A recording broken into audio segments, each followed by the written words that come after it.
खुलुमबाय रायजो राजा नोंथां भिउवार्सफोर चिरां डिस्ट्रिक्टनि सिङाव थानाय फाथाबारि आइलेन्डआव गाबोन अखानायब्लानो मोनसे जोलुर बादायलायनाया जानो फैगासिनो दङ बेजों लोगोसे आं जोंनि आलु जोंनि फंबाया दङलाय ओमफ्राय आङो माखासे मिथिहोनांगौ बाथ्राफोरखौ आङो आलुनोनो बे मबाइलखौ हगारना होनायसै आलुआनो मा बुंलांदो ना माथो फंबाय दा गाबोन अखानायब्लानो जोंनि मोनसे ओरैबायदि आगुन फाथाबादि जोलुर बादायलायनाया जानो फैगासिनो दङ बेखौ लानानै आलुआ मा मेसेज हरनो सानो नोंथांमोननि गेजेराव नैबे भिडिअनि गेजेरजोंनो बुंलांथोंसै ना माथो बुंबाय आलु बिदिब्ला मबाइला लादो नै आंनि आखाइ मावो दादा नोङो दैना होदो आदा नोंबो फैनानै माबायदि मोनदों जोंनि आइलेन्डआव फैनानै ओरैबादि गोजोननाय मोनखायो आइलेन्ड होनबाथाय आं फैनानै थांफिननो बाखायो फंबाय दा ओरैबायदि मोनफैदों आरोखि मोजां मोनगोन आङो गोसोखौहाय ओमफ्राय नोंथांमोननिथ' गाबोनहाय 15 थारिख जाहैबाय माने सानजारां क्लाबा मोनसे ओरैबायदि गाजा गोमजा फुटबल खेला होनो थांगासिनो दङ गाबोन अपेनिं जागोन ओमफ्राय खेलायाबोथ' आगुनखा मानो होनना बुङोब्ला गोजान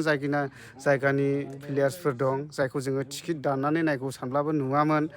बे प्लेयार्सफोरनि फुटबल गेलेनायखौ गाबोननि दिनावहाय नैबे फाथाबारि सानजारां क्लाबनि फोथाराव नुनो थांगोन मानो होनना बुङोब्ला ओरै सिनायथि एफसिआबोथ' हायार लायखायो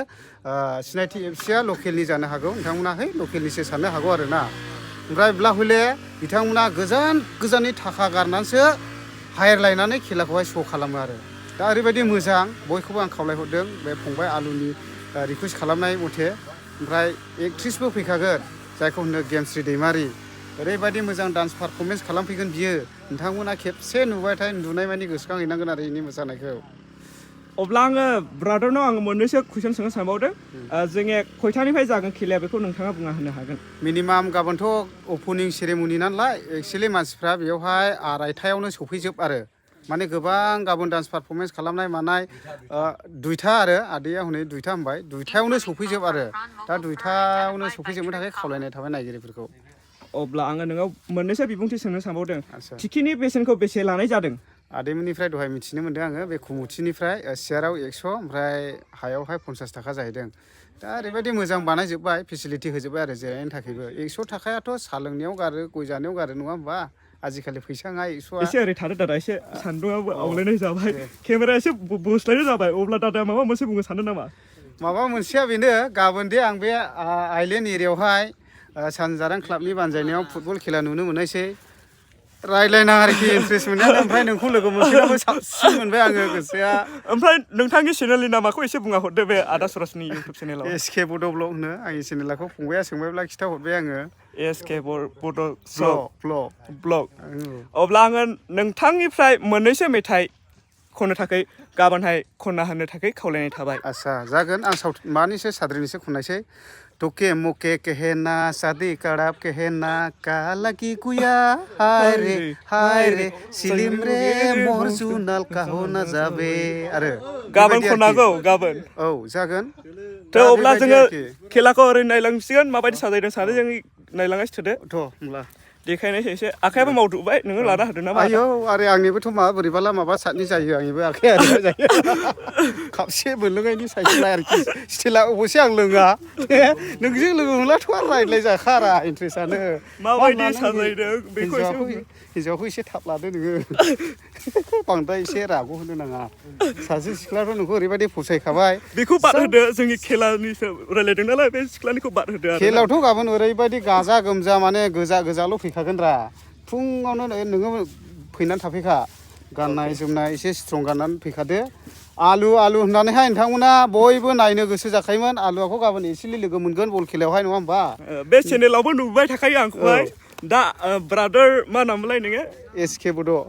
बड' ब्लगआवबो आंखौ नुनो मोनसिगोन आरोना ओमफ्राय गाबोनथ' नोङो दस्रा रोखोमै देलायना फैखागोन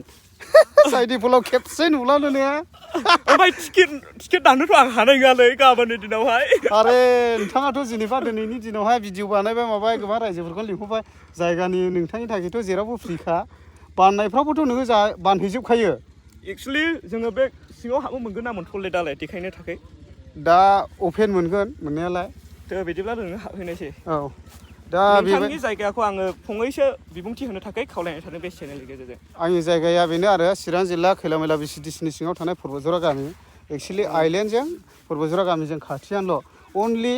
गेजेरावहाय नांगलबाहा दैल' दं आरो नोंथांनि चेनेलखौ आङो नायनानै जोबोद दुखु चेनेल नुयो मानो होनब्ला नोंथाङा गोथैनि चेनेल हगारनाय थायो बेखौ आङो एसे दुखु मोननाय फैयो आरो अरा माजे समाय बेबायदिनो जायो आरोना अन्थाव बाथाव बिदिनो सोरबा बायदिया फैसा बेमार आजार जायो ट्रिटमेन्ट खालामनो थाखा फैसा गैया जायो ओमफ्राय रायजो राजानिसिम सोरबा जिबौ सौजानाय मानाय बेखौ नोंथाङा देखायनो नाङा आरो एसे उसुबिदा नुहुरो आरो आङो नंगौ नंगौयालाय एक्सुवेलि मानसिजों जिबौजोंथ' सुथुरखा नालाय सुथुरालाय अबयसे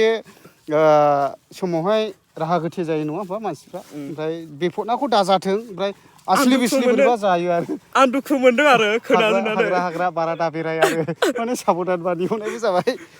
माने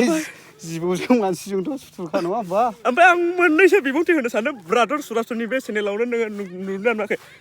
एम्बुआ एक्सारसाइस खालामनायखौ नुनो मोनाखै एम्बु एक्सारसाइस खालामनो आरो जोंनि जानाखि राजा लामा होननानै बुंनो थाङो बे राजा लामायावबो सासे मानसिया खिनां गालांदों बे मानसिखौ दासिमबो मोनाखै इउटुबाव होलांनायावबो आदसा नों खिखौ नुदोंब्ला फुङावनो नोङो सिखाना मोखां सुवा माथिन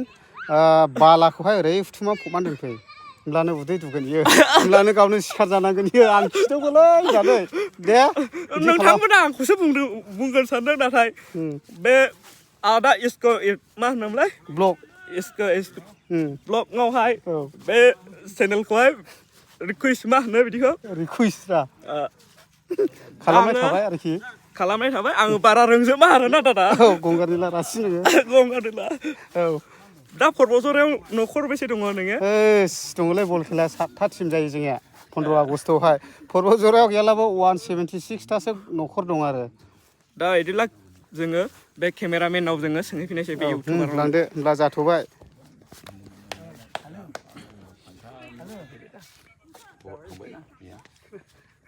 दा दानफिनदोलै